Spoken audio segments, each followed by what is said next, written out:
À la claire fontaine m'en allant promener, à la claire fontaine m'en allant promener, j'ai trouvé l'eau si belle que je m'y suis baigné. Lui, à longtemps que je t'aime, jamais je ne t'oublierai.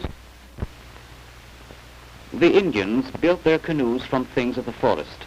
They built them of bark from the trees. Birch bark was strong and had natural gum that preserved it for long. In the eastern forests were many giant birches. They slit the bark down with a crooked knife, won in trade from the white men, whom they called gens de fer, people of iron.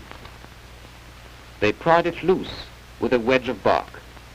This they did in June, when the sap was running and the bark was moist and loose on the tree. They called the bark wigwas.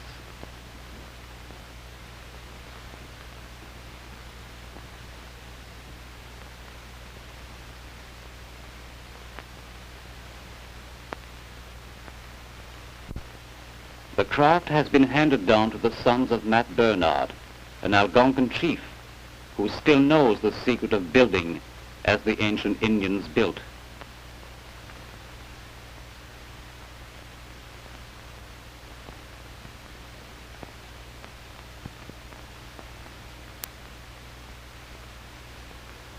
At their camp, Mat and Morris, his son, unrolled the bark, softening it with hot water poured from an iron pot. Such pots could be had from the traders